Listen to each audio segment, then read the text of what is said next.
Hola a todos y todas, ¿cómo están? En esta ocasión le doy la bienvenida a este video donde vamos a hablar sobre los siguientes temas, los cuales son el pasado pedagógico glorioso, que es antecedentes previos de la educación física, el Estado oligárquico liberal y por último, la educación física escolar en Argentina. Para entender cómo y por qué esta materia se incorporó en las escuelas argentinas, primero tenemos que remontarnos a los antecedentes previos a la creación de la misma. En la prehistoria, las actividades físicas no estaban organizadas, pero cazar, correr, trepar o defenderse eran acciones necesarias para sobrevivir. Si bien no existía la educación física como tal, estas acciones dieron origen a las primeras formas de actividad corporal. Todo lo que sabemos lo reconstruimos a través de la arqueología, ya que no existían registros escritos. En la Edad Antigua, con el nacimiento de las primeras grandes civilizaciones, como Grecia y Roma, el cuerpo empieza a tener un rol social y educativo. En Grecia se valoraba el cuerpo desde una visión estética y filosófica. Los Juegos Olímpicos no solo eran competencias, sino celebraciones religiosas y culturales. El ideal griego unía mente y cuerpo, mente sana en cuerpo sano. En Roma, el enfoque era más práctico y militar. El entrenamiento físico formaba parte de la preparación para la guerra y la ciudadanía. A pesar de la brutalidad de muchos espectáculos, el cuerpo era parte del orden social.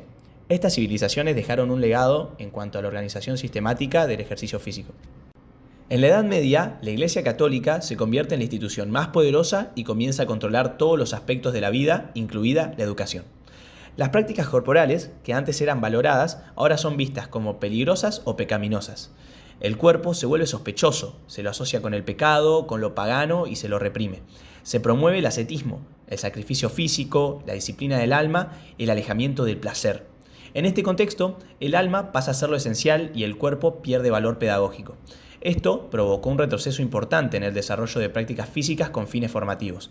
Sin embargo, algunas prácticas corporales subsistieron en torneos de caballería, danzas populares o juegos campesinos, aunque lejos del ámbito escolar y sin reconocimiento oficial.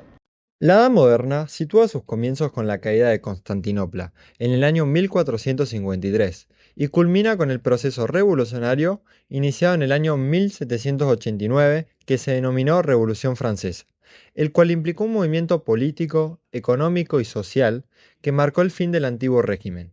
Este dio lugar a ideas modernas. Buscaba formar cuerpos obedientes y productivos al servicio de la nación, y con él se comienza a discutir la importancia del ejercicio físico, como parte de la formación educativa. El paso de la Edad Media a la Edad Moderna se dio por un movimiento que retornaba los antiguos conocimientos a lo que se lo llamó Renacimiento. Fue un periodo de grandes cambios en lo económico, político, social, científico y educativo. Con la educación se adoptan antiguas costumbres y juegos, utilizando los ejercicios y deportes como beneficiosos para la salud. Con el antropocentrismo se intenta dar una formación global del hombre en lo mental tan importante como lo físico. Distintas habilidades recreativas y algunos juegos empiezan a conocerse con el término sport, para diferenciarlos. Por otro lado, Martín Lutero fue uno de los referentes que se rebeló contra la Iglesia y originó nuevas formas de prácticas, el cristianismo, creando un movimiento llamado Reforma Protestante. En Latinoamérica se buscó reproducir el modelo de Europa, donde las sociedades europeas generaron sistemas educativos que se construyeron en uno de los factores de integración. En nuestra región el contexto era diferente y el proceso no fue visible por falta de carácter nacional. Estos antecedentes impulsaron a la necesidad de crear una ciencia que se estudiase el cuerpo. En ese momento se dictaminaba el nacimiento de la educación física como disciplina. Uno de los modelos de estados que predominó en distintas épocas y regiones fue la oligarquía como un sistema en el que el poder político y económico está en manos de una minoría de las élites, concentrando el poder en unos pocos. No gobernaban en nombre de la mayoría, sino para proteger sus intereses mediante el control de instituciones y a través de las estructuras. Generan desigualdad estructural, sientan las bases para modelos como el sistema oligárquico liberal desde fines del siglo XIX y principios del XX. En nuestro país, fue desde 1880, con Julio Argentino Roca, este modelo llegó a Argentina mediante la inmigración, donde se tuvo que implementar una política de escolarización obligatoria y enseñanza de castellano, para homogeneizar cultural y lingüísticamente al país, donde al mismo tiempo la participación política era limitada y apenas las minorías votaban. los trabajadores comenzaron a movilizarse y a reclamar derechos, provocando tensiones que preludían cambios sociales futuros. Esto hizo que dure hasta 1916, donde llega al poder Hipólito Yrigoyen, el cual formaba parte del Partido Unión Cívica Radical mediante las primeras elecciones limpias, marcando el fin del predominio oligárquico tradicional.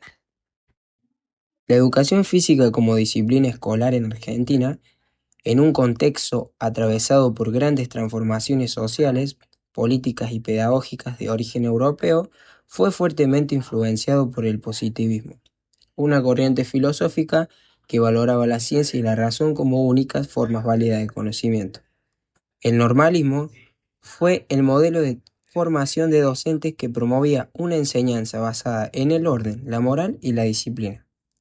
En 1901, Romero Bress desarrolló el Sistema Argentino de Educación Física, influenciada por el positivismo y el higienismo. Su propuesta integraba métodos científicos, médicos y pedagógicos para formar el cuerpo sanos, disciplinados y útiles al Estado.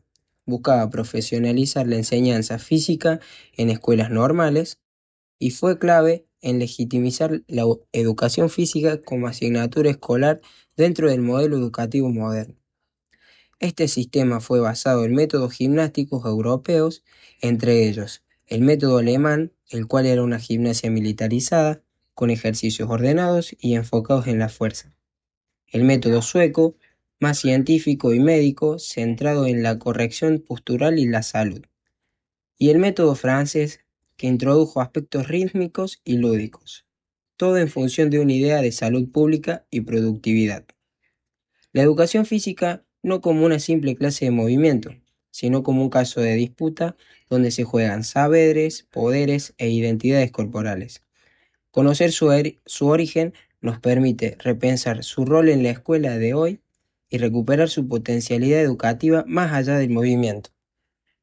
Angela Einstein, al hablar del pasado pedagógico glorioso, se refiere precisamente a esa época en la educación física, donde tenía un lugar en la escuela, legitimada por su función formadora, moralizadora y nacionalista. Sin embargo, advierte que ese prestigio se fue desdibujando cuando cambiaron los paradigmas escolares y el cuerpo dejó de ser prioridad en la lógica educativa. Así, lo que antes fue una materia clave pasó a ser considerada accesoria, perdiendo su función originaria de herramienta para el orden social.